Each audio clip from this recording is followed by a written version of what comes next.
What's up, y'all? What's up, y'all? Welcome. Assalamu alaikum. Assalamu alaikum. How y'all doing? Okay, so this is a random live. I usually don't even come on live. I'm feeling called to come here. I don't know why, but I'm feeling called. And I don't usually go live on YouTube. I typically go live on other media platforms. So for me, this is a little bit different kind of obedience going on. Um, Shout out to Denise, Knitted Together. Yeah, where they share stories. Denise Nicholson, Dr. Denise Nicholson. Respect the doctor, okay? Respect the doctor. All right, so we'll go ahead and get started here. So, what originally prompted me to be obedient in turning on this live is that I wanted to have a conversation for people who are chosen ones. And when I say chosen ones, it's not like this special category where it's like, oh, you're the divine elite of people. And people when they talk about um being chosen, it always seems very far fetched, so to speak. Anyways, so let's have a conversation, shall we? When you are chosen, you know, people are going to come to you for advice. People are going to come to you for opportunities. People are going to want to be in your presence. People are going to want to be near you and to be close to you. Not because they're being vengeful or anything like that, but because they are observing you and experiencing you. For me, sometimes it can be challenging because, okay, I'm this person's piece. I'm a piece for this person. I'm this person's piece. I'm this person's piece. I keep the peace here. I do this. I do that. I don't have a place of solace. I don't have a place where I feel like someone's my piece or, that I am fully, you know what I mean? So you have to use those moments not as, oh my gosh, this person in my life, oh my gosh, I can't believe this person's not being loyal.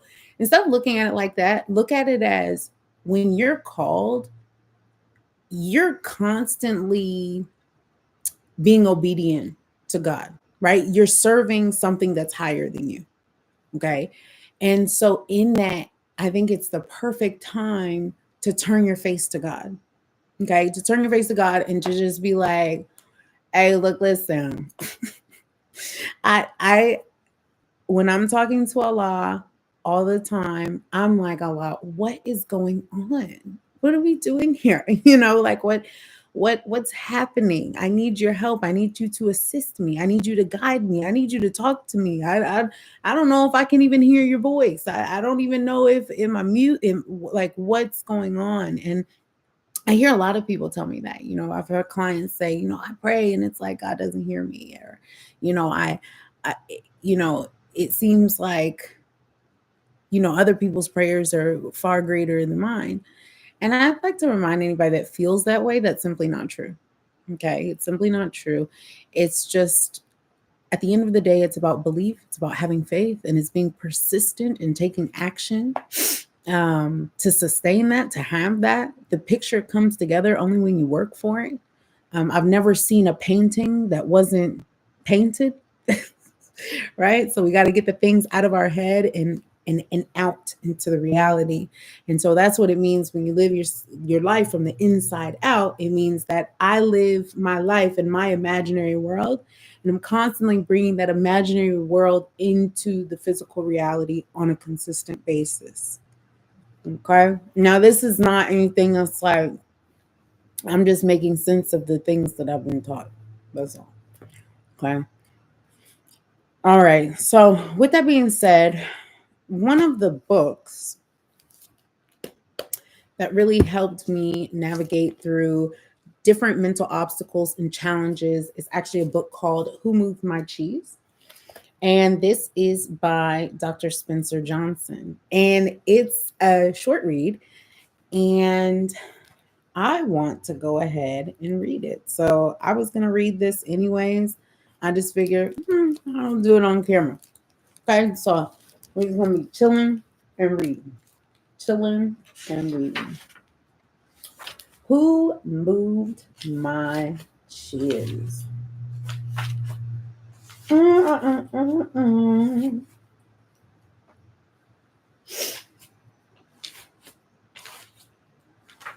Okay. So I'm not reading the introduction or anything like that. I'm just going to go straight into the story so we can get started.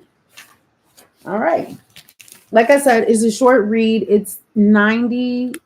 Let me see. Hold on. It's 93 pages. And look at the font. Okay. And this isn't like a big font size book. This is this size book. Okay. So this is the font. What's up? We're just reading. I don't know who this is, but welcome. Tune in, tap on. I felt called to do this one. So yeah, let's get on here and let's read. Okay, so it says a gathering in Chicago. One sunny Sunday in Chicago, several former classmates who were good friends in school gathered for lunch. Having attended their high school reunion the night before, they wanted to hear more about what was happening in each other's lives. After a good deal of kidding and a good meal, they settled into an interesting conversation.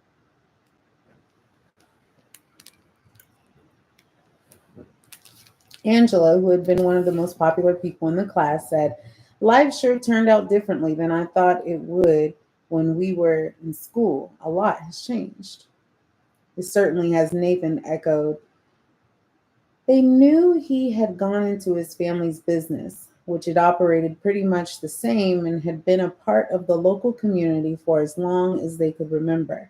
So they were surprised when he seemed concerned. He asked, "But have you noticed how we don't want to change when things change?" Carlos said, "I guess we resist changing because we're afraid of change." "Carlos, you were captain of the football team," Jessica said. "I never thought I'd hear you say anything about being afraid." They all laughed as they realized that although they had gone off in different directions from working at home to managing companies, they were experiencing similar feelings. Everyone was trying to cope with the unexpected changes that were happening to them in recent years, and most admitted that they did not know a good way to handle them. Then Michael said, "I used to be afraid of change. When a big change came along in our business, we didn't know what to do. So we didn't adjust, and we almost lost it. That is," he continued, "until I heard a funny little story that changed everything." "How so?" Nathan asked. "Well, the story changed the way I looked at change, from losing something to gaining something, and it showed me how to do it. After that, things quickly improved, at work and in my life. At first, I was annoyed with the obvious simplicity of the story because it sounded like something we might have been told in school. Then I realized I was really annoyed with myself for not seeing the obvious and doing what works when things change. When I realized the four characters in the story represented the various parts of myself, I decided who I wanted to act like and I changed. Later, I passed the story on to some people in our company and they passed it on to others. And soon our business did pretty much better because most of us adapted to change better. And like me, many people said it helped them in their personal lives. However, there were a few who said they got nothing out of it. They either knew the lessons and were already living them, or more commonly, they thought they already knew everything and didn't want to learn. They couldn't see why so many others were benefiting from it. When one of our senior executives, who was having difficulty adapting, said the story was a waste of time, other people kidded him, saying they knew which character he was in the story. Meaning the one who learned nothing new and did not change. What's the story? Angela said. It's called Move My Cheese. It's called Who Moved My Cheese? The group laughed. I think I like it already, Carlos said. Would you tell us the story? Maybe we can get something from it. Sure, Michael replied. I'd be happy to. It doesn't take long. And so he began. All right, who moved my cheese? So I guess we're going to be telling the story and having this on the whole time because I am going to read this book tonight and finish it tonight. So we might as well do it together. Yeah. This is a story in specific. I'm taking off my shoes like Mr. Rogers or something. God rest his soul. He's a beautiful man. Um, but I know if I need to hear this and read this right now, I'm sure y'all do too. Yeah. So let's go ahead and get started. Sorry, I'm real comfortable chewing that gum. Chewing that gum, boy. All right. Who moved my cheese? The story. Once long ago, in a land far away, there lived four little characters who ran through a maze looking for cheese to nourish them and make them happy. Two were mice, named Sniff and Scurry, and two were little people, beings who were as small as mice, but who looked and acted a lot like people today. Their names were Him and Haw. Due to their small size, it would be easy not to notice that the four of them were doing. But if you look close enough, you could discover the most amazing things. Every day, the nice little mice and little people spent time in the maze looking for their own special cheese. The mice, Sniff and Scurry, possessing simple brains and good instincts, searched for the hard, nibbling cheese they liked, as mice often do. The two little people, Him and Haw, used their complex brains filled with many beliefs and emotions to search for a very different kind of cheese, with a capital C, which they believed would make them feel happy and successful. As different as the mice and little people were, they shared something in common. Every morning they put on their jogger suits and running shoes, left their little homes, and raced out into the maze looking for their favorite cheese. The maze was a labyrinth of corridors and chambers, some containing delicious cheese. But there were also dark corners and blind alleys leading nowhere. It was an easy place for anyone to get lost. However, for those who found their way, the maze held secrets that let them enjoy a better life. The mice, Sniff and Scurry, used the simple trial and error method of finding cheese. They ran down one corridor, and if it proved empty, they turned and ran down another. They remembered the corridors that held no cheese and quickly went into new areas. Sniff would smell out the general direction of the cheese using his great nose, and Scurry would race ahead. They got lost. You might expect went off in the wrong direction and often bumped into walls. But after a while, they found their way. Like the mice, the two little people, Him and Haw, used their ability to think and learn from their past experiences. However, they relied on their complex brains to develop more sophisticated methods of finding cheese.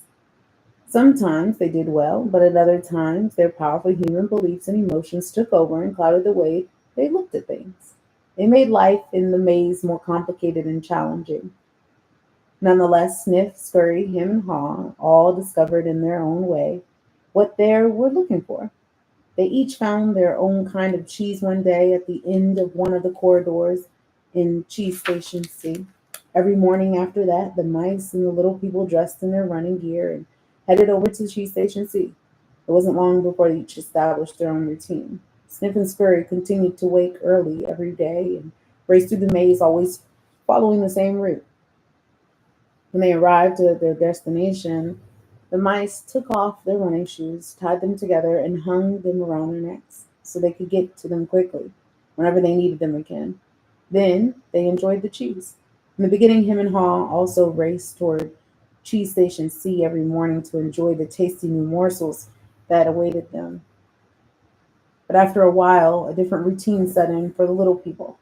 Him and Haw woke each day a little later, dressed a little slower, and walked to Cheese Station C.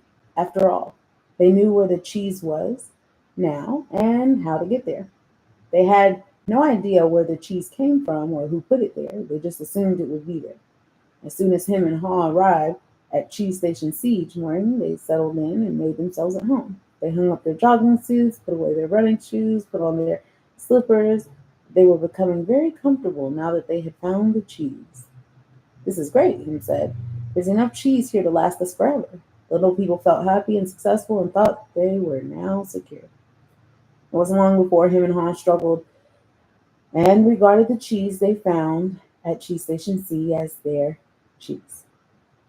It was such a large store of cheese that they eventually moved their homes to be closer to it and built a social life around it to make themselves feel more at home. Him and Ha decorated the walls with sayings and even drew pictures of cheese around them, which made them smile. One read, "Having cheese makes you happy."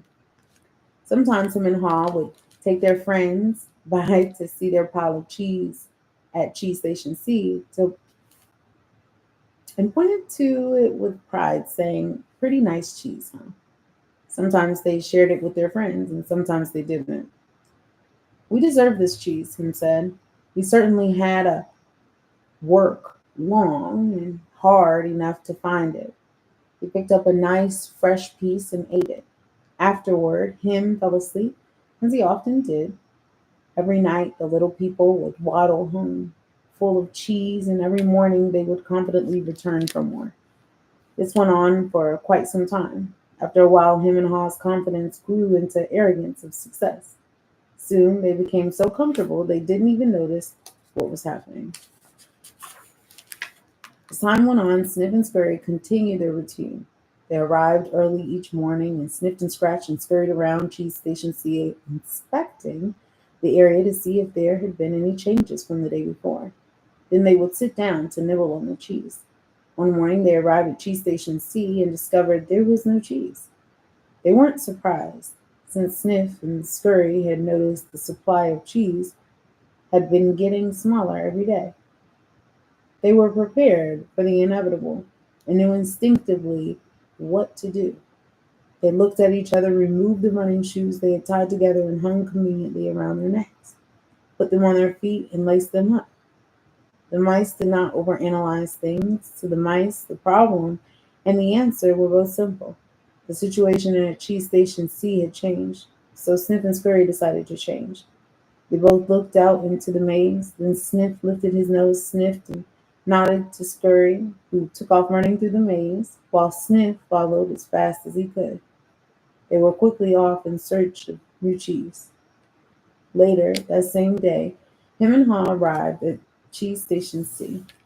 They had not been paying attention to the small things that had been taking place each day, so they took it for granted their cheese would be up there. They were unprepared for what they found. "What? No cheese?" Him yelled. He continued yelling, "No cheese? No cheese," as though he shouted loud enough someone would put it back. "Who moved my cheese?" he hollered. Finally, he put his hands on his hips. His face turned red and he screamed at the top of his voice, "It's not fair." Audra shook his head in disbelief. He too had counted on finding cheese at Cheese Station C. He stood there for a long time, frozen with shock. He was just not ready for this and was yelling something, but Haw didn't want to hear it. He didn't want to deal with what was facing him, so he just tuned everything out. Little people's behavior was not very attractive or productive, but it was understandable. Finding cheese wasn't easy, and it meant a great deal more to the little people than just having enough to eat off every day. Finding cheese was the little people's way of getting what they thought they needed to be happy. They had their own ideas of what cheese meant to them, depending on their taste. For some, finding cheese was having material things. For others, it was enjoying good health or developing a spiritual sense of well being. For Ha, cheese just meant feeling safe, having a loving family someday, and living in a cozy cottage on Cheddar Lane. To him, cheese was becoming a big cheese in charge of others and owning a big house atop Kimmerbert Hill. I don't know where Kimmerbert Hill is, because cheese was important to them. The two little people spent a long time trying to decide what to do. They all All they could think of was to keep looking around Cheeseless Station C to see if the cheese was really gone. While Sniff and Scurry had quickly moved on, him and Haw continued to him and Haw. They ran to y'all ever read a book? I'm sorry, I gotta pause real quick. Y'all ever read a book? So I've read this book more than once. Okay, I've read it maybe 3 or 4 times. And you ever read a book and you're like, I promise you, when I read that the first time, I didn't even see that there. Or I didn't realize, there's different meanings, because the book doesn't change, but you do. Ooh, that's deep. That's deep. The book doesn't change, but you do. I like to read books. For example, let's say I read this book in 2024. I like to read the book again, maybe in December, and then again in 2025, and see, where am I at mentally? Because sometimes when we read things and we understand it with a greater, we can understand things with a greater understanding as we evolve and as we ascend and as we change. So, anyways, let's keep reading.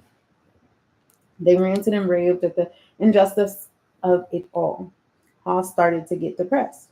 What would happen if the cheese wasn't there tomorrow? He had made future plans based on this cheese. The little people couldn't believe it. How could this have happened? No one had warned them. It wasn't right. It was not the way things were supposed to be. Him and Hall went home that night, hungry and discouraged. But before they left, Hall wrote on the wall, "The more important your cheese is to you, the more you want to hold on to it." Ooh, this is good, y'all. We're getting deep. Sorry. The next day, him and Hall left their homes and returned to Cheese Station C again, where they still expected somehow to find their cheese. The situation hadn't changed. The cheese was no longer there. The little people didn't know what to do. Him and Hall just stood there, immobilized like two statues. Hall shut his eyes tight as he could, put his hand over his ears. He just wanted to block everything out. He didn't want to know the cheese supply gradually and getting smaller. He believed it and moved all of a sudden. You know what? This part right here, this is like when I came back to America and I was running out of money. And I was like, oh my gosh, oh my gosh, oh my gosh, my bank account, my bank account, my bank account. And it just got worse and worse and worse. And it was just like, you know what? Anyways, I moved all of a sudden. Him analyzed the situation over and over, and eventually his complicated brain with its huge belief system took hold. Why did they do this to me? He demanded. What's really going on here? Finally, Haw opened his eyes, looked around, and said, by the way, where are Sniff and Scurry? Do you think they know something we don't? Him scoffed. What would they know? Him continued, they're just mice. They just respond to what happens. We're little people. We're smarter than mice. We should be able to figure this out. I know we're smarter, said Haw, but we don't seem to be acting smarter at the moment. Things are changing around here, Him. Maybe we need to change and do things differently. Why should we change? Him asked. We're little people. We're special. This sort of thing should not happen to us. Or if it does, we should at least get some benefits. Why should we get benefits? Haw asked. Because we're entitled, Him claimed. Entitled to what? Haw wanted to know. We're entitled to our cheese. Why? Haw asked. Because we didn't cause this problem, Him said. Somebody else did this, and we should get something out of it. Haw suggested, maybe we should simply stop analyzing the situation so much and go find some new cheese. Oh no, Him argued. I'm going to get to the bottom of this. While him and Haw were still trying to decide what to do, Sniff and Scurry were already well up their way. They went farther into the maze, up down the corridors, looking for cheese in every cheese station they could find. They didn't think of anything else but finding new cheese. They didn't find any for some time until they finally went into the area of the maze where they had never been before. Cheese Station N. They squealed with delight. They found what they had been looking for, great supply of new cheese. They could hardly believe their eyes. It was the biggest store of cheese and mice had ever seen. In the meantime, him and Haw were still back at Cheese Station C, evaluating their situation. They were now suffering from the effects of having no cheese. They were becoming frustrated and angry and were blaming each other for the situation they were in. Now and then, Haw thought about his mice friends, Sniff and Scurry, and wondered if they had found any cheese yet. He believed they might be having a hard time as running through the maze usually involves some uncertainty. But he also knew that it was likely to only last for a while. Sometimes Haw would imagine Sniff and Scurry finding new cheese and enjoying it. He thought about how good it would be for him to be out on an adventure in a maze and find fresh new cheese. He could almost taste it. The more clearly Haw saw the image of himself finding and enjoying the new cheese, the more he saw himself leaving Station C. Let's go, he exclaimed all of a sudden. No, him quickly responded. I like it here. It's comfortable. It's what I know. Besides, it's dangerous out there.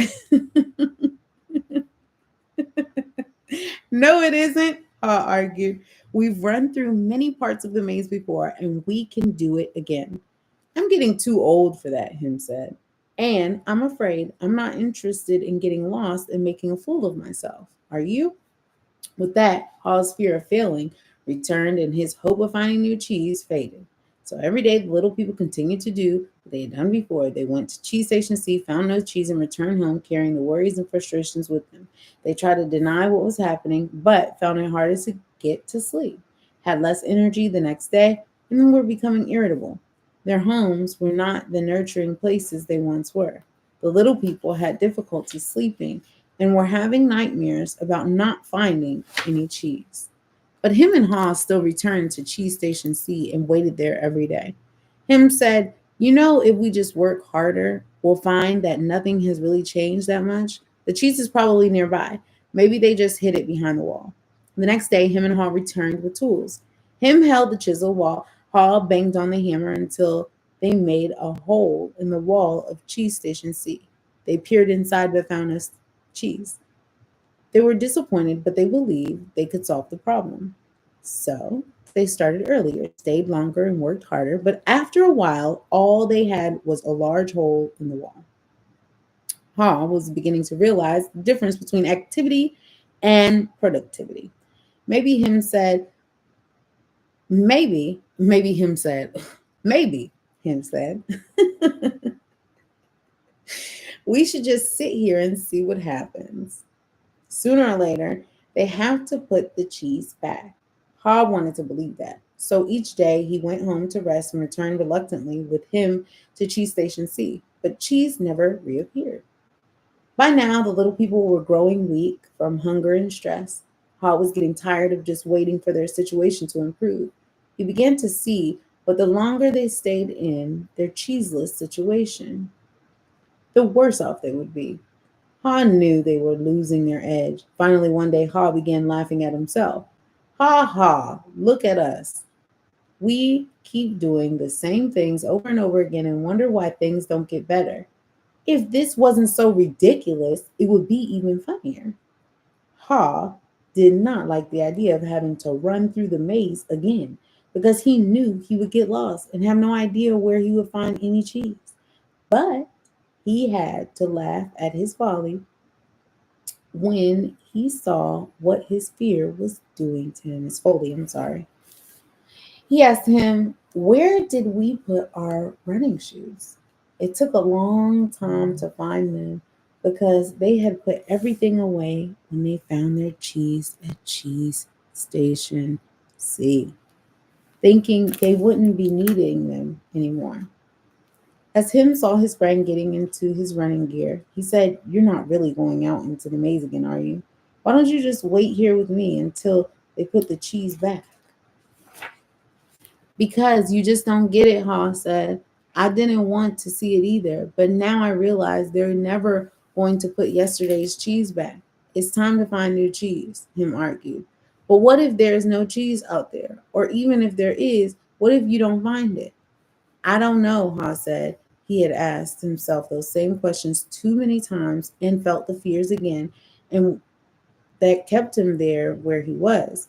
He asked himself, where am I more likely to find cheese, here or in a maze? He painted a picture in his mind.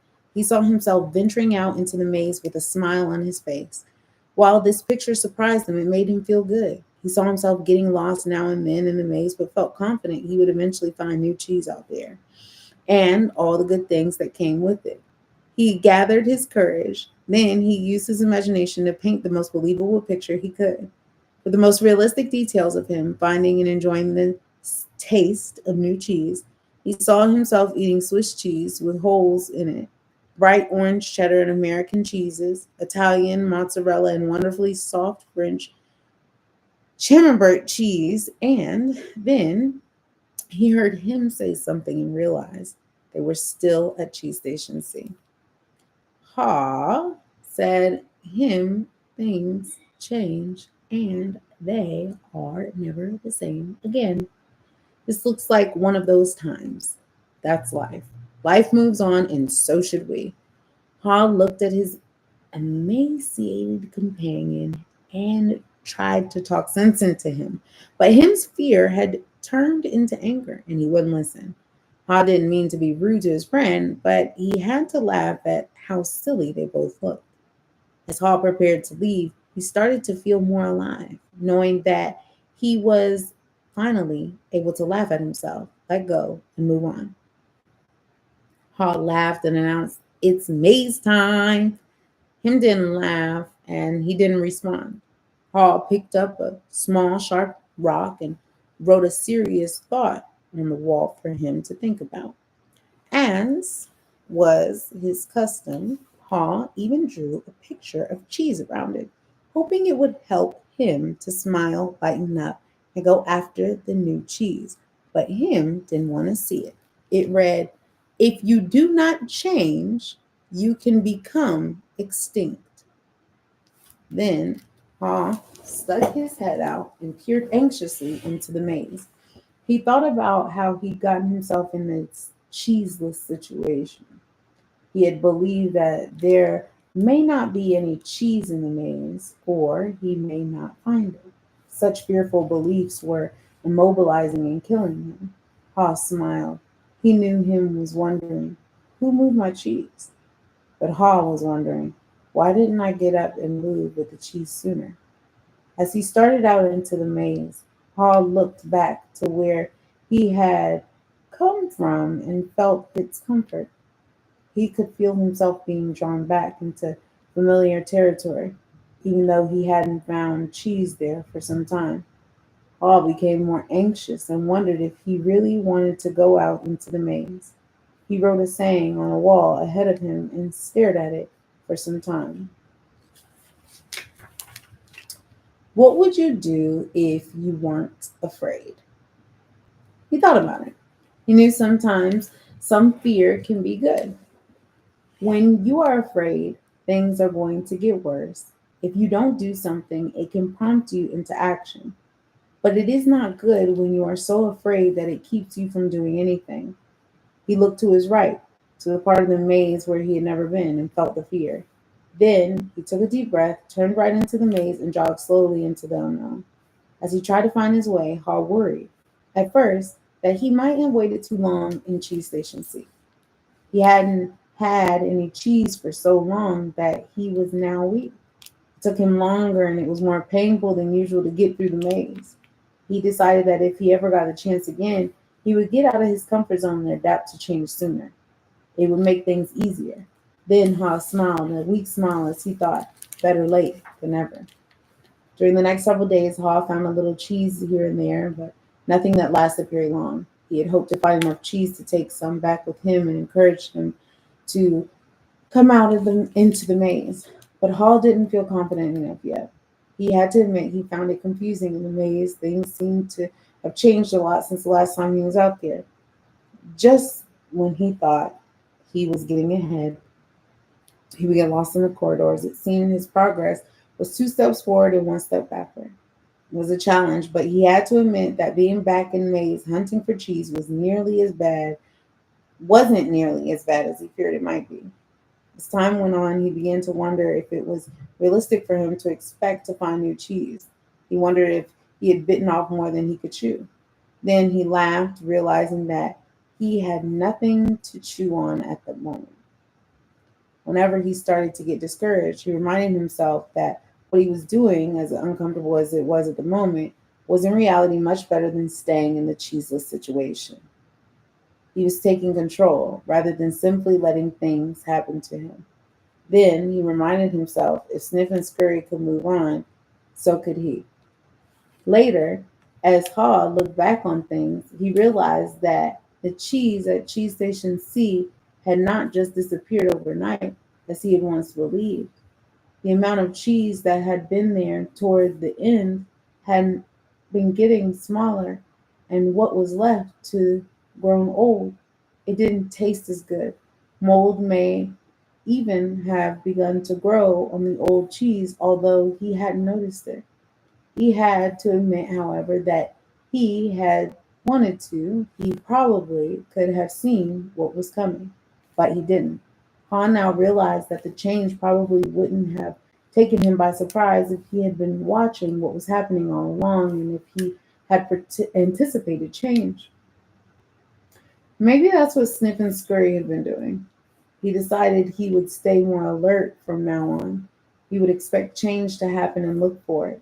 He would trust his basic instincts to sense when change was going to occur and be ready to adapt to it. He stopped for a rest and wrote all on the wall of the maze. Smell the cheese often so you know when it is getting old. Sometime later, after not finding cheese for what seemed like a long time, Hall finally came across a huge cheese station which looked promising. When he went inside, however, he was most disappointed, to discover that the cheese station was empty. This empty feeling has never happened. No, actually, that's a line. It says, this empty feeling has happened to me too often, he thought. He felt like giving up. Hall was losing his physical strength. He knew he was lost and was afraid he would not survive. I'm going to stop right there really quick. How many of y'all really sit there and you're afraid? Okay? You're afraid and you're scared, but you're paralyzing yourself. So even though you're afraid and you're feeling fear, you're not moving. You're not moving back. You're not moving forward. You're not moving at all. So it's not the moving back that you should worry about. It's you staying stuck. It's about you staying stuck. What is going to get you unstuck? What's going to get you unstuck? And you have to be so tired of fighting with yourself to the point where you're like, okay, this is what I'm going to do to get unstuck. Here are the things that are going to be in place. Here are the things and the tools and the resources, and things that have to happen in order for me to be unstuck. Okay? Let's keep going. He thought about turning around and heading back to Cheese Station C. At least if he made it back and him was still there, Paul wouldn't be alone. Then he asked himself the same question again. What would I do if I weren't afraid? Paul thought he wasn't past his fear, but he was afraid more often than he liked to admit, even to himself. He wasn't always sure what he was afraid of, but in his weakened condition, he knew now he was simply fearful of going on alone. Paul didn't know it, but he was running behind because he was still weighed down by fearful beliefs.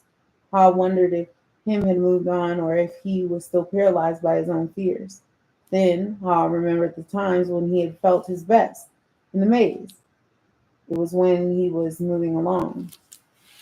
He wrote on the wall, knowing it was as much a reminder to himself as it was a marking for his friend him, hopefully, to follow. Movement in a new direction helps you find new cheese. But you know what I love about this? What I love about this is that even though he's with his friend, right? And his friend, he's being optimistic. His friend's being quite pessimistic. And I think, oftentimes we can find ourselves like that. Whether even if we're in a team situation, right? You're gonna always have the people who are super duper positive, that the people who are pessimistic, they're like, oh, here they go. I've always been the one that annoyed all the pessimists because they're like, oh, here she goes thinking that she can bring in real change, or here she goes being so hopeful for X, Y, and Z. And it's like, yeah, I am hopeful because you know why? It's better than me being dissatisfied and stuck, right? Do we want to be dissatisfied and stuck? Or do we want to be dissatisfied and moving? Okay. Because if we're dissatisfied and stuck, we already know where that's going to take us. But when we're dissatisfied and moving, at least we have potential to change our feeling of being stuck. You know what I mean? Anyways, let's continue on. Hall looked down the dark passageway and was aware of his fear. What lay ahead? Was it empty or worse? Were there dangers lurking? He began to imagine all kinds of frightening things that could happen to him. He was scaring himself to death. Then he laughed at himself. He realized his fears were making things worse. So he did what he would do if he weren't afraid. Oh, that's a message. That's a message. And I hope y'all heard that. I hope y'all can hear me. But he said he did what he would do if he weren't afraid. Okay. He did what he would do if he weren't afraid. He moved in a new direction. As he started running down the dark corridor, he began to smile. He didn't realize, well, Hall didn't realize it yet, but he was discovering what nourished his soul. He was letting go and trusting what lay ahead of him, even though he did not know exactly what it was. To his surprise, Hall started to enjoy himself more and more. Why do I feel so good? He wondered. I don't have any cheese and I don't know where I'm going. How many of y'all ever feel like that? Like, yo, I don't even know where I'm going right now, but wherever it is, it ain't here. It's okay, so I'm happy. So that's kind of how you have to be in life. Be more optimistic and know, like, okay, I know I don't want to be here, and that's a fact, period, right? But how do I take myself now to a different level? Like, I need to go in the direction that I need to go into. And even if I don't know what that direction is, I'm still on target because I know I'm not meant to be here. I'm not meant to be stuck. So whatever gets me unstuck, whatever gets me moving, whatever gets my vibration bloop, bloop, bloop, bloop, bloop, bloop, going, that's what I'm going to choose because that's going to be what sucks you in and lifts you up, no matter what that picture looks like. And and just remember, even if you're following the plan, the end destination is always the same. The end destination. I was just talking to with my CEO about this, and he was telling me that exact thing. It's the same plan. I mean, it's the same goal, just the plan changed. That's it. That's it. It's the same goal, but the plan changed. And so, hearing that and knowing that is like, okay, let's just move forward. But that's something that you'll know is that when you are dealing with, let's say, an executive team, right? You have to know that leadership is everything and leadership is so important because the way you lead is the way the rest of the team will receive it. And that's also how they'll lead. Okay. So they'll start to imitate you. And as they should, right? As they should, because at the end of the day, we're all doing this together. And how can we work together to get the best thing going and be as efficient as possible? I think that's one of the most important part is being efficient as possible. How can we be efficient? How can we be efficient? Okay, let's keep going. We're in here doing our thing. If y'all are just now tuning in, even though there's nobody watching right now, but for those who are tuning in, we're actually halfway through this book, y'all. We're halfway through the book. So and if I'm reading it this fast, y'all don't even know. Y'all don't even know. I'm the one in the book club that, it takes me forever to finish the book because I'm so busy analyzing the whole time. That's why I like getting on here and reading because it forces me to balance out, okay, reading chapters, this is getting done, that's getting done. And it's constantly keeping me in a state where I'm reading.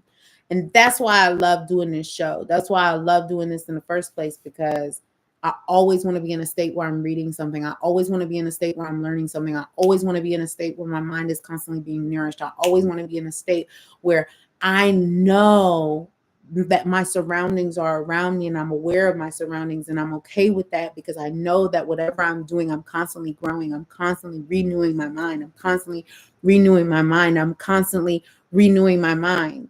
Okay. With knowledge, with wisdom, with understanding, with love, with care, with dialogue, with dialect, with patience, with kindness, with gratitude.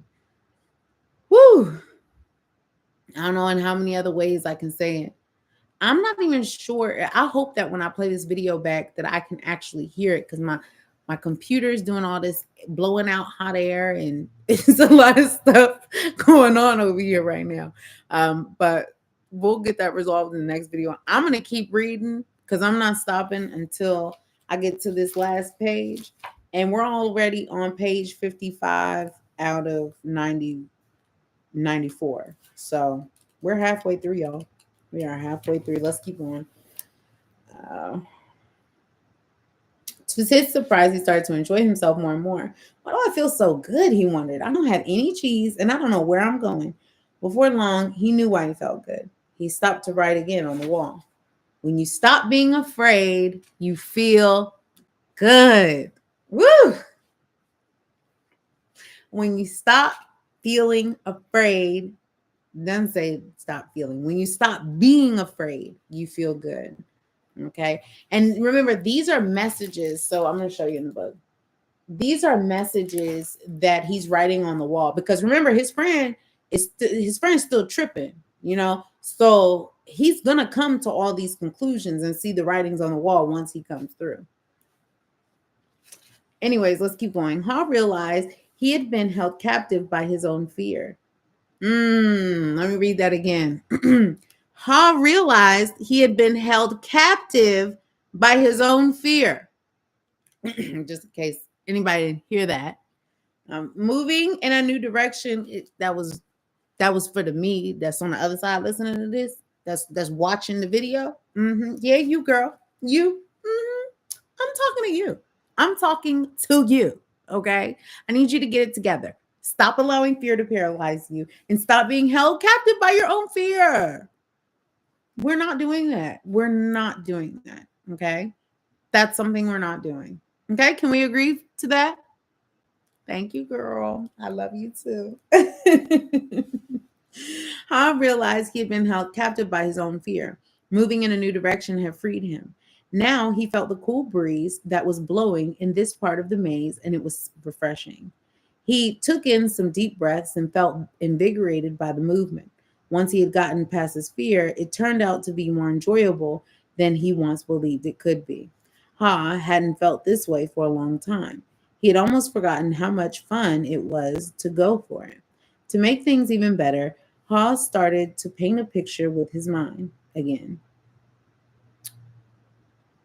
He saw himself in great realistic detail sitting in the middle of a pile of all his favorite cheeses from cheddar to brie. He even saw himself eating the many cheeses he liked and he enjoyed what he saw.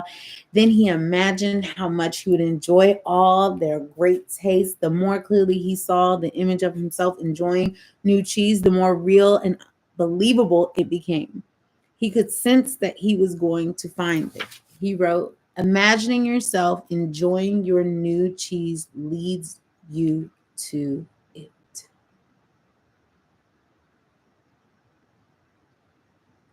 Let me read that again. Imagining yourself enjoying your new cheese leads you to it. Okay. Hall kept thinking about, yeah, I want you to chew on that. Imagining yourself enjoying your new cheese leads you to it. So you just it's all about taking amazing intentional action.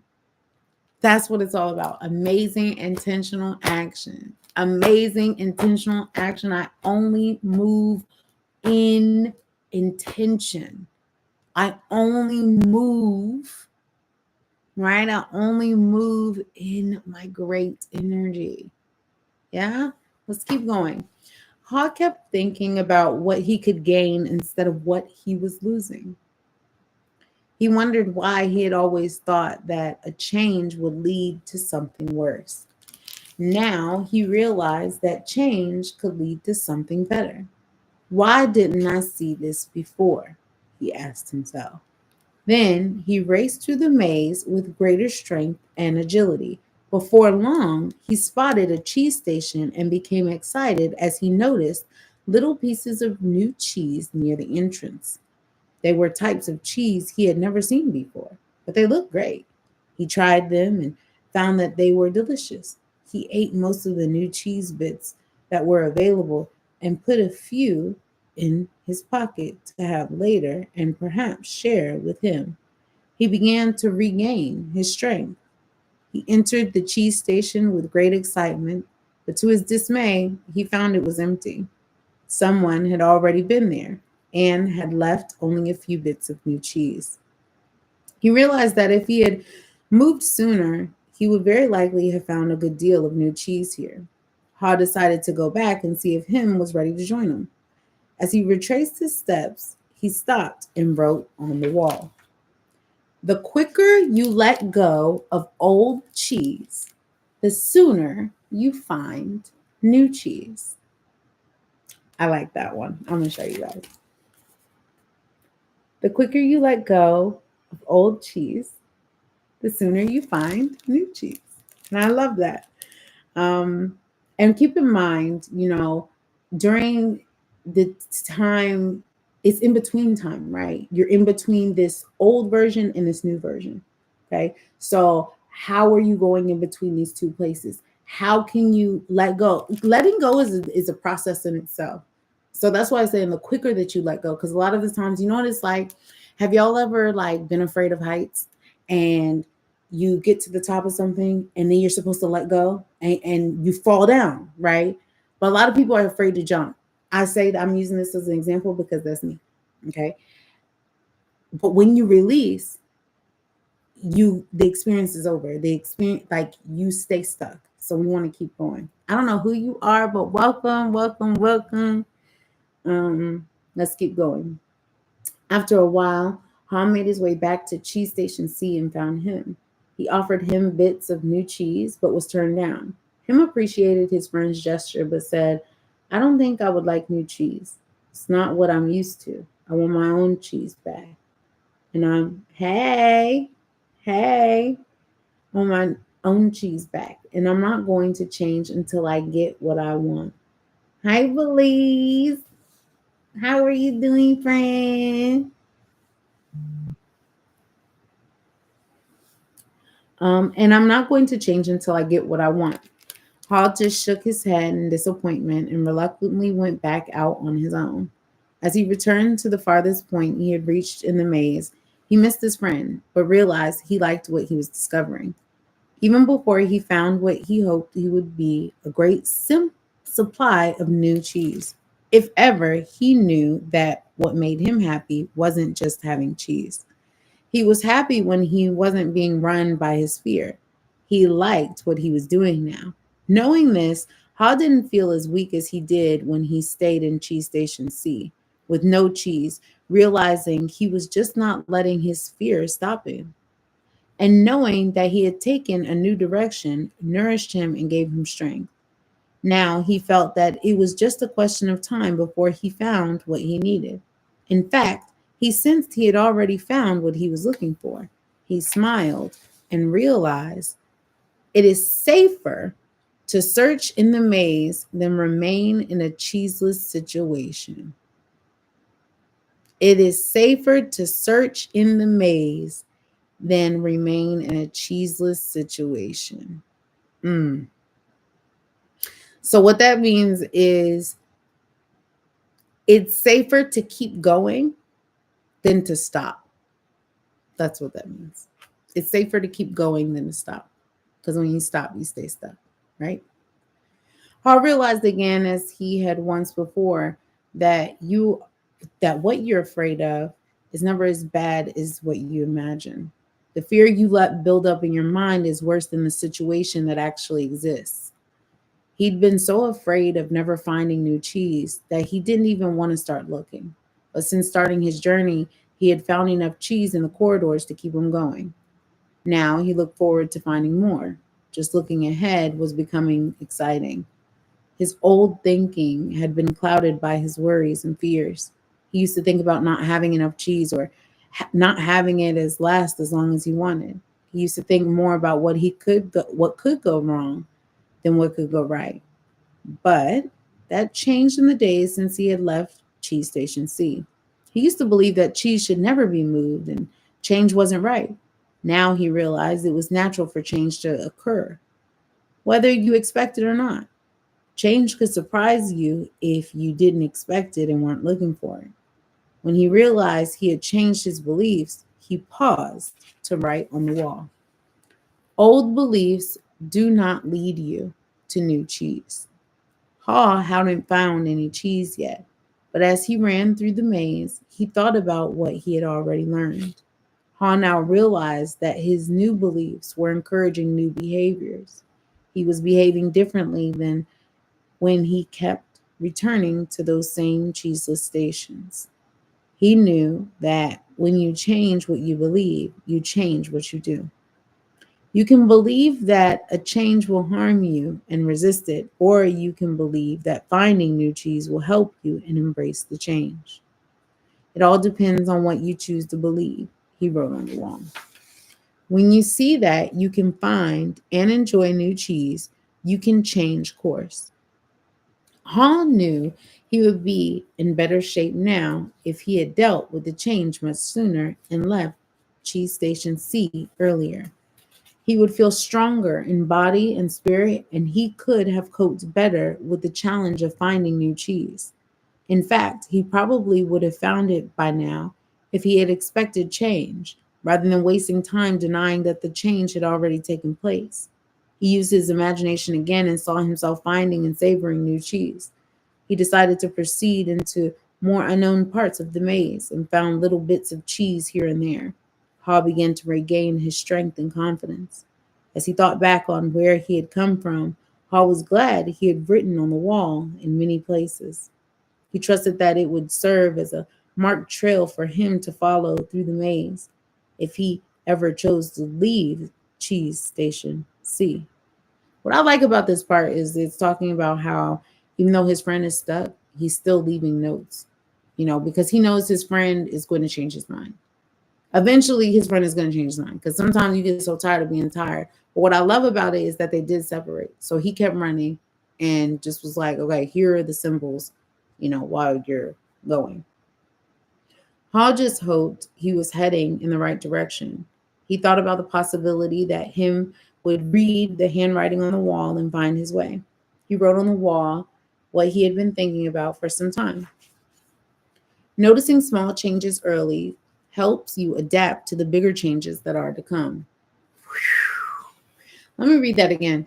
Noticing small changes early helps you adapt to the bigger changes that are to come. By now, Hall had let go of the past and was adapting to the present. He continued on through the maze with greater strength and speed. Before long, it happened. When it seemed like he had been in the maze forever, his journey, or at least this part of his journey, ended quickly and happily. Hall proceeded along the corridor that was new to him, rounded a corner, and found new cheese at the Cheese Station Inn. When he went inside, he was startled by what he saw. Piled high everywhere was the greatest supply of cheese he had ever seen. He didn't recognize all that he saw, as some kinds of cheese were new to him. Then he wondered for a moment whether it was real or just his imagination, until he saw his old friends, Sniff and Scurry. Sniff welcomed Haw with a nod of his head, and Scurry waved his paws. Their fat little bellies showed they had been here for quite some time. Haw quickly said his hellos and soon took bites. Of every one of his favorite cheeses, he pulled off his shoes, tied the laces together, and hung them around his neck in case he needed them again. Sniff and Scurry laughed. They nodded their heads in admiration. Then Haw jumped into the new cheese. When he had bitten his fill, he lifted a piece of fresh cheese and made it toast. Hooray for change! As Haw enjoyed the new cheese, he reflected on what he had learned. He realized that when he had been afraid to change, he had been holding onto the illusion of old cheese that was no longer there. So, what was it that made him change? Was it the fear of starving to death? Paul smiled as he thought it certainly helped. Then he laughed and realized that he had started to change as soon as he learned to laugh at himself and at what he had been doing wrong. He realized the fastest way to change is to laugh at your own jokes. Then you can let go and quickly move on. Mm. So sometimes it's important. I'm going to stop right there and just make this a talking point really quick. He said he realized the fastest way to change is to laugh at what's happening and let go quickly and move on. That's so real because what keeps you stuck, right, is that you keep looking at the same picture. You're looking at the same thing. You're not leaving. You're not moving. But when you let go, right, I'm letting go of the picture. I'm letting go of the expectations. I'm letting go of the image that I thought was and that was going to make me feel fulfilled, or I'm letting go of those things that I attached to this moment or this situation or this circumstance or this thing, and I'm going to attach myself to something that I don't know yet that's out there, but I know that this is not for me.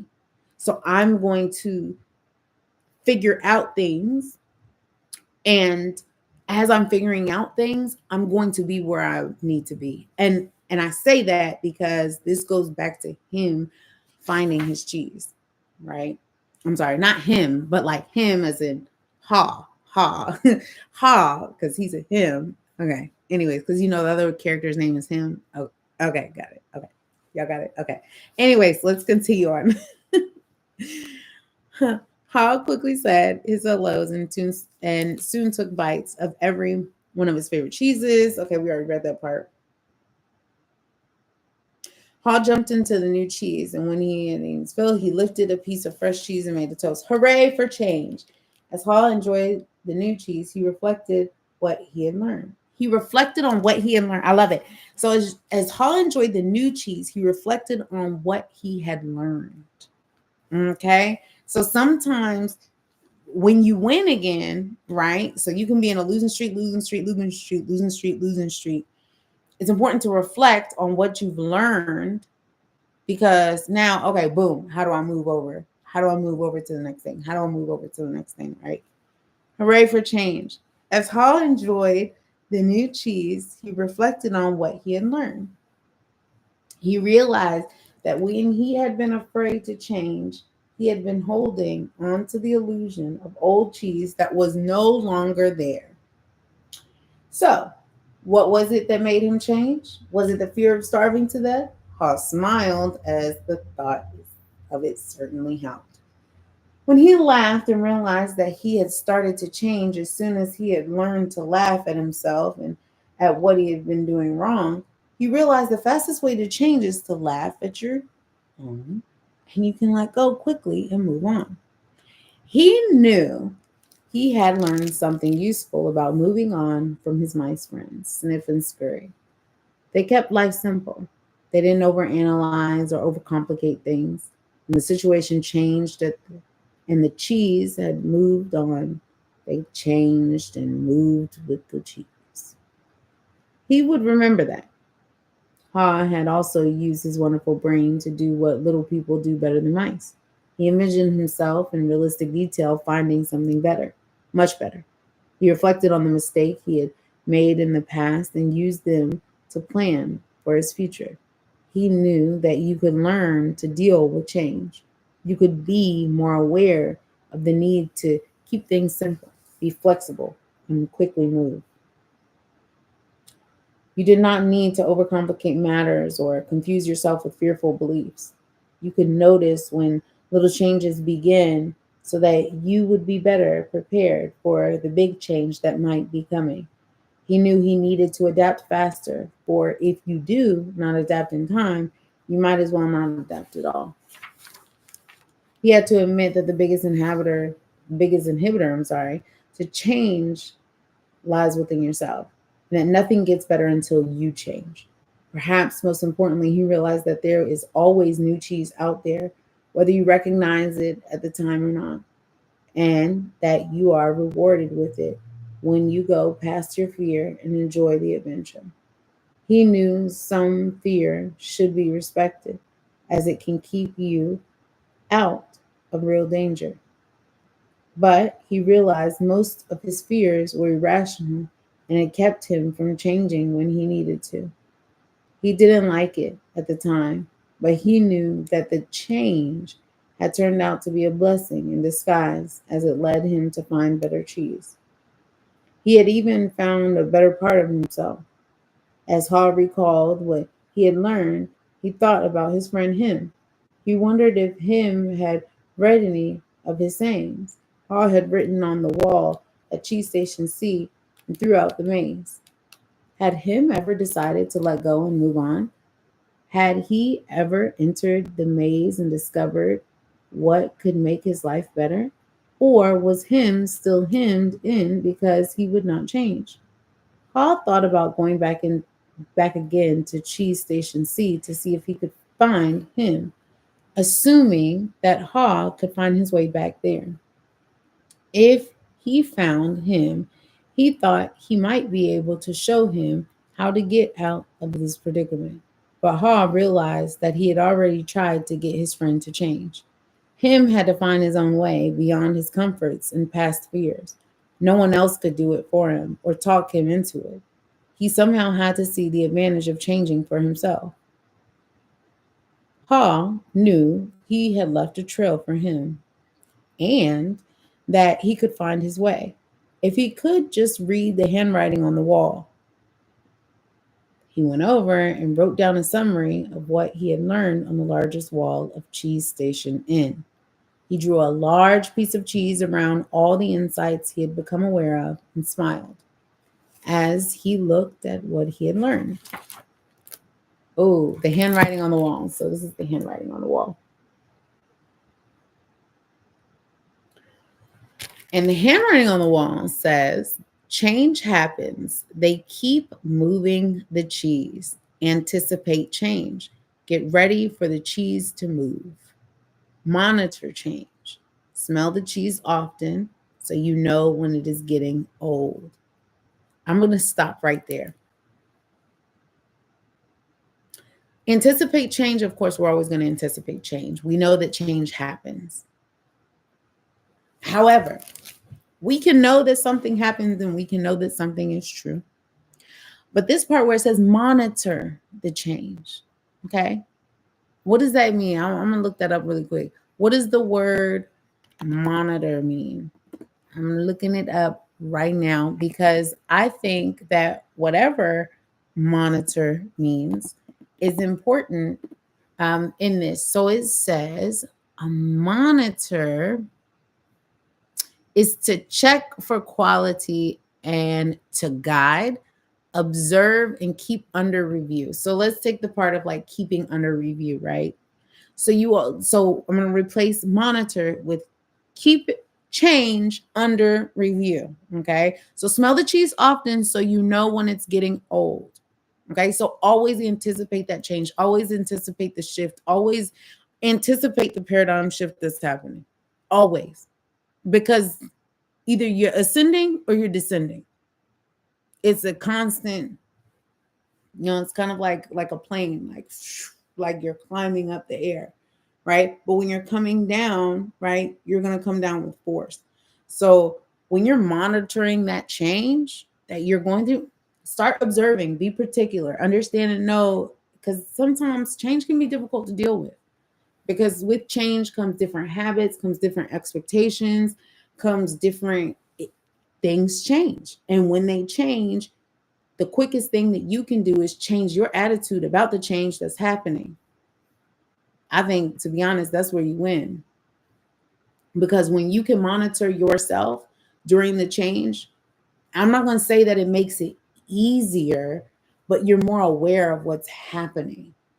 Yeah. So it's all about having that awareness and seeing, oh, snap, things have changed. Now, are we going to be like him? Hem, him, remember, him is the other character that's still at Station C wondering why there's no cheese, right? But Ha was like, change is happening, and wherever the cheese is wherever the cheese is. Okay, wherever the cheese is, wherever the cheese is, but the cheese is not right here. So I'm gonna move around and get to that. The next one is adapt to change quickly, right? Resilience, having resilience. The quicker you let go of old cheese, the sooner you can enjoy new cheese. All right, next one is change. Move with the cheese. Enjoy change. Savor the adventure and enjoy the taste of new cheese. And the last one says be ready to change quickly and enjoy it again and again. They keep moving the cheese. Okay, let me read that again. Be ready to change quickly and enjoy it again and again. Now, if something has to happen again, that means that it stopped. Okay, that means that it stopped. And then it says and again, which means it stopped and then it went on again. So the cheese is not always going to stay in one place. It's going to go into other spaces, it's going to go into other sections, right? So that's what we do. We follow that. Is the cheese here or is the cheese there? Okay. What are we doing with the cheese? What are we doing with the cheese, right? And we all know that, metaphorically speaking, we know what the cheese is. We know what the cheese is. Okay. And if you don't know what the cheese is, keep listening and or listen to it again, come back to it, read it, get the book yourself so you can read the words yourself. This is a powerful book. I actually need to return this to the library because I borrowed it. All right, so let's keep going. Hall realized how far he had come since he had been with him in the cheese station C, but he knew it would be easy for him to slip back if he got too comfortable. So each day he inspected cheese station in to see the condition of his cheese was. He was going to do whatever he could to avoid being surprised by unexpected change. While Ha still had a great supply of cheese, he often went out into the maze and explored new areas to stay in touch with what was happening around him. He knew it was safer to be aware of his real choices than to isolate himself in the comfort zone. Then Ha heard what he thought was the sound of movement out the maze. As the noise grew louder, he realized that someone was coming. Could it be him that was arriving? Was he about to turn the corner? Hans said a little prayer and hoped, as he had many times before, that maybe at last his friend would finally be able to move the cheese and enjoy it. The end? Or is this a new beginning? A discussion later that same day. Okay. Move with the cheese and enjoy it. Yes. Is this the end or a new beginning? Okay. So that's the story of him and Han and the little people. Okay. We're going to keep going. A discussion later that same day. When Michael finished telling his story, he looked around the room and he saw his former classmates smiling at him.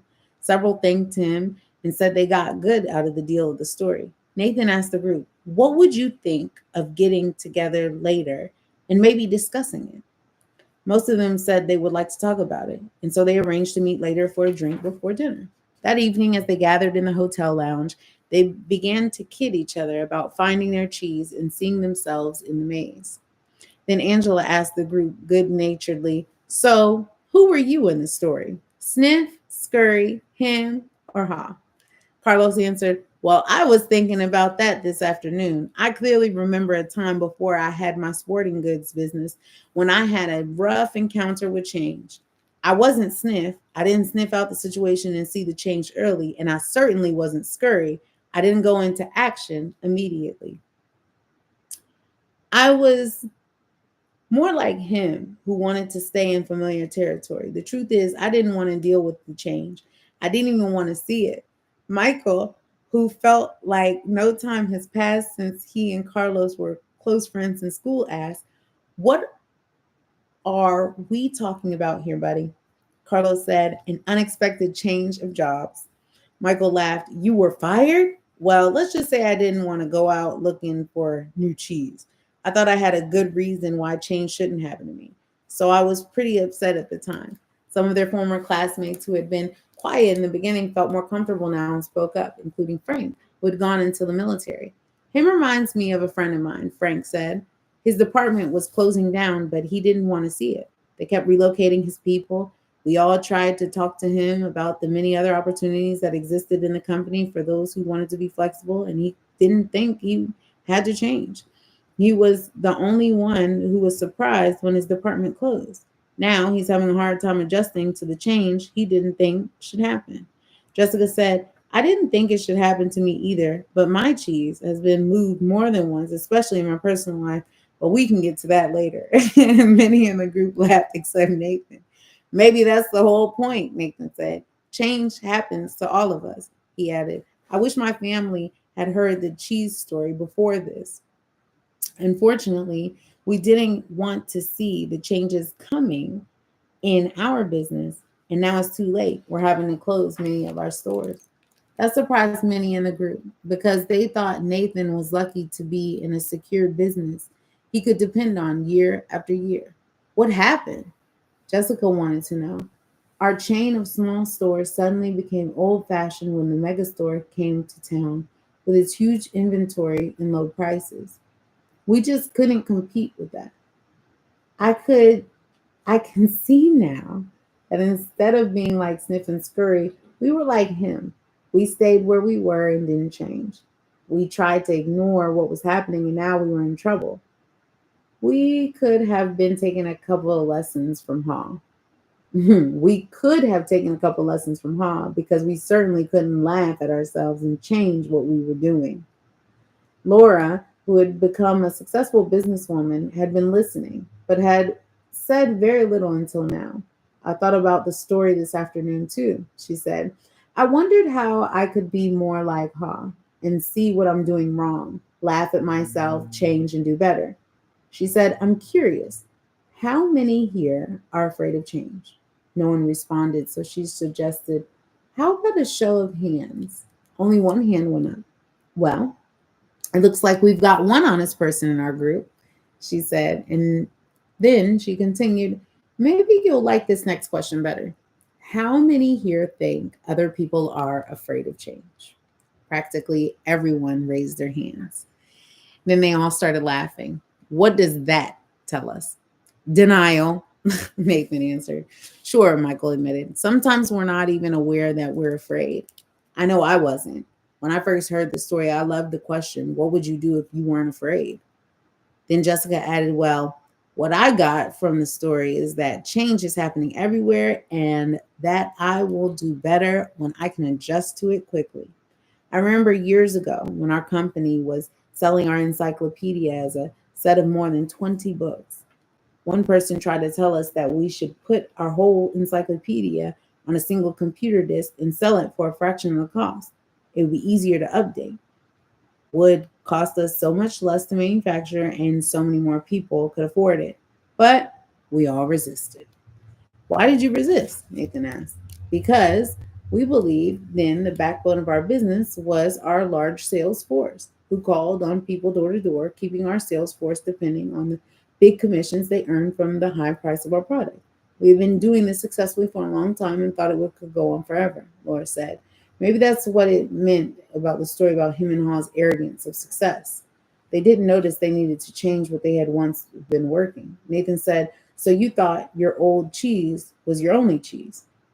Yes, and we wanted to hang on to it. When I think back on what happened to us, I see that it's not just that they moved the cheese, but that the cheese was a life of its own and it eventually runs out. Anyway, we didn't change, but a competitor did, and our sales fell badly. We've been going through a difficult time. Now, another big technological change is happening in the industry, and no one at the company seems to want to deal with it. It doesn't look good. I think I could be out of a job soon. It's a maze. It's maze time, Carlos called out. Everyone laughed, including Jessica. Carlos turned to Jessica and said, it's good that you can laugh at yourself. Frank offered. That's what I got out of the story. I tend to take myself too seriously. I noticed how Haw changed when he could finally laugh at himself and at what he was doing. No wonder he was called Haw. The group groaned at the obvious play on words. Angela asked, do you think that him ever changed and found new cheese? Elaine asked. I think he did. I don't, Corey said. Some people never change and they pay a price for it. I see people like him in my medical practice. They feel entitled to their cheese. They feel like victims when it's taken away and blame others. They get sicker than people who let go and move on. Then Nathan said quietly, as though he was talking to himself, I guess the question is, what do we need to let go of and what do we need to move on to? No one said anything for a while. I must admit, Nathan said, I saw what was happening with stores like ours in other parts of the country, but I hoped it wouldn't affect us. I guess it's a lot better to initiate change while you can than it is to react and to adjust to it. Maybe we should move our own cheese. What do you mean? Frank asked. Nathan answered, I can't help but wonder where we would be today if we had sold the real estate under all our old stores and built one great modern store to compete with the best of them. Thor said maybe that's what Hall meant when he wrote on the wall, savor the adventure and move with the cheese. Frank said, I think some things shouldn't change. For example, I want to hold on to my basic values, but I realize now that I would be better off if I had moved with the cheese a lot sooner in my life. Well, Michael, it was a nice little story, Richard, the class skeptic said, but how did you actually put it into use in your company? The group didn't know it yet, but Richard was experiencing some changes himself. Recently separated from his wife, he was now trying to balance his career with raising his teenagers. Michael replied, I thought my job was to manage the daily problems as they came. Um, when I learned I should have been doing what was looking ahead and paying attention to where we were going. And boy, did I manage those problems 24 hours a day. I wasn't a lot of fun to be around. I was in a rat race and I couldn't get out. Laura said, so you were managing when you needed to be leading. Exactly, Michael said. Then, when I heard the story of Who Moved My Cheese, I realized my job was to paint a picture of the new cheese that we would all want to pursue so we could enjoy changing and succeeding, whether it was at work or in life. Nathan asked, what did you do at work? Well, when I asked people in our company who they were in the story, I saw we had every one of the four characteristics in our organization. I came to see the sniffs, scurries, hems, and haws. Each needed to be treated differently. Our sniffs could sniff out changes in the marketplace, so they helped us update our corporate vision. They were encouraged to identify how the changes could result in new products and services our customers would want. The sniffs placed it, loved it, and told us they enjoyed working in a place that recognized change and adapted in time. Our scurries like to get things done, so they were encouraged to take actions based on the new corporate vision. They just needed to be monitored so they didn't scurry off in the wrong direction. Right, right, that part. Um, they were then rewarded for actions that brought us new cheese. They liked working in a company and valued action and results. What about the hems and haws? Angela asked. Unfortunately, the hems were the anchors that slowed us down, Michael answered. They were either too comfortable or too afraid to change. Some of our hymns changed only when they saw the sensible vision we painted that showed them how changing would work to their advantage. Our hymns told us they wanted to work in a place that was safe, so the change needed to make sense to them and increase their sense of security. When they realized the real danger of not changing, some of them changed and did well. The vision helped us turn many of our hymns into haws. What did you do with the hymns who didn't change? Frank wanted to know. We had to let them go. Michael said sadly, when we wanted to keep all our employees, but we knew if our business didn't change quickly enough, we would all be in trouble. Then he said, the good news is that while our haws are initially hesitant, they were open minded enough to learn something new, act differently, and adapt in time to help us succeed. They came to expect change and actively look for it because they understood human nature. They helped us paint a realistic vision of new cheese that made good sense to practically everyone.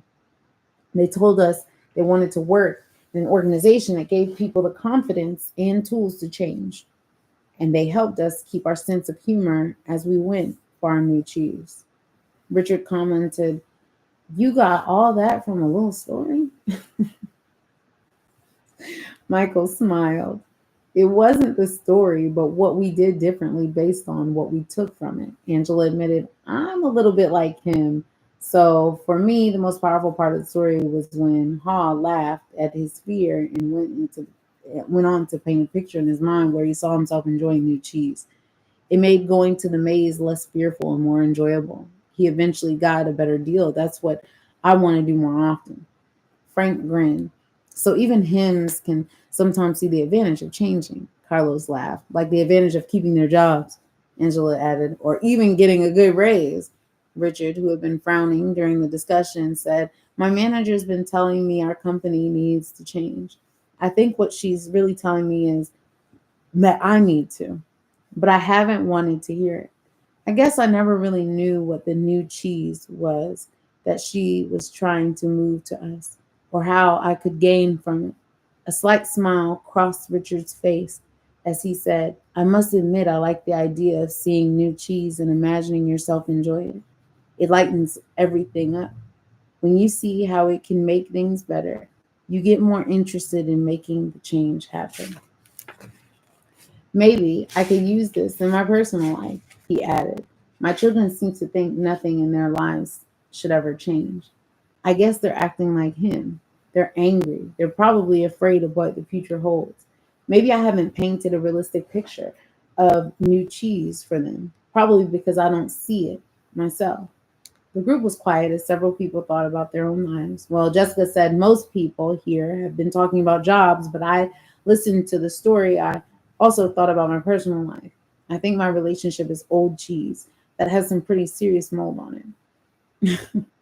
Corey laughed in agreement. "Me too. I probably need to let go of a bad relationship," Angela countered, "or perhaps the old cheese is just old behavior. What we really need to let go of is the behavior that is the cause of our bad relationships, and then move on to a better way of thinking and acting."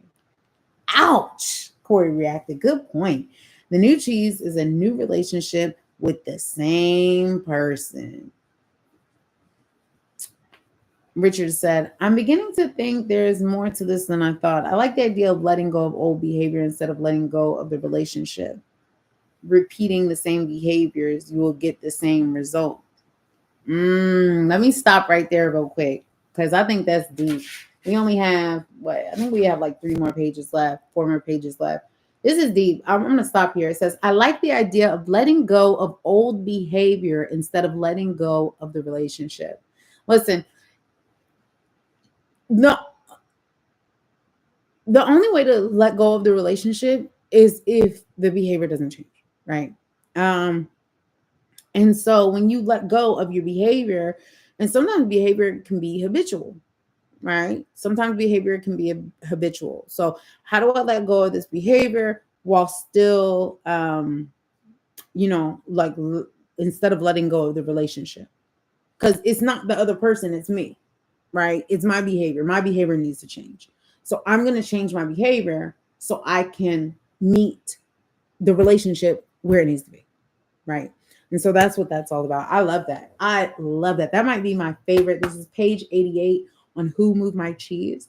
At the bottom, the last paragraph. I like that. I like that a lot. I'm actually glad that I'm recording this just for myself because I would love to listen back to this, just to listen to it for myself because, like I said, this whole live in the first place was called, I don't ever go on YouTube live, ever. I mean, I do, but like, you know, but maybe I'm being called to do more lives. I don't know, but all I know is we read a whole book. Okay, look at us, focused. Okay, that's what happens when you focus. You get the work done. Okay, we got 3 more pages, and I'm really good at not finishing books. And we got 4 more pages, baby. We got 4 more pages. We gonna put this on the podcast. We gonna make us a nice little cover that says "Who Moved My Cheese." Okay, we're gonna do all that. Okay, sorry. I had a moment. I had a moment. Okay, let me keep going. Please don't leave. Don't leave. I'm sorry. Maybe I could use this in my personal life. Okay, we already read that page. As far as work goes, maybe instead of changing jobs, I should be changing the way I'm doing my job. I'd probably have a better position by now if I did than Becky, who lived in another city but had returned for the reunion, said, as I was listening to the story and to everyone's comments here, I've had to laugh at myself. I've been like him for so long, hemming and hawing and afraid of change. I didn't realize how many others did this as well. I'm afraid I've passed it on to my children without even knowing it. As I think about it, I realize change really can lead you to a new and better place. Although you're afraid, it won't at the same time. I remember a time when our son was a sophomore in high school. My husband's job required us to move from Illinois to Vermont, and our son was upset because he had to leave his friends. He was a star swimmer, and the high school in Vermont had no swim team, so he was angry with us for making him move. As it turned out, he fell in love with the Vermont mountains and took up skiing, skied on his college team, and now happily in Colorado. If we had all enjoyed this cheese story together over a cup of hot chocolate, we could have saved our family a lot of stress. Jessica said, I'm going home to tell my family this story. I'll ask my children who they think I am, sniff, scurry, him, or huh, and who they feel they are.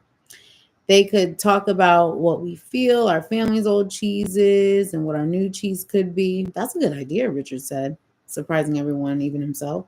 Frank then commented, I think I'm going to be like, huh. I think I'm going to be more like Han. Move the cheese and enjoy it. Move with the cheese. Okay. He said, move with the cheese and enjoy it. And I'm going to pass the story along to my friends who are worried about leaving the military and what could change mean to them. Could lead to some interesting discussions. Michael said, well, that's how we improved our business. We had several discussions about what we got from the cheese story and how we could apply it to our situation. It was great because we had language that was fun for us to use to talk about how we were dealing with change. It was very effective, especially as it spread deeper into the company. Nathan asked, what do you mean by deeper? Well, the further we went into our organization, the more people we found who felt they had less power. They were understandably more afraid of what the change imposed from above might do to them. So they resisted change. In short, a change imposed is a change opposed.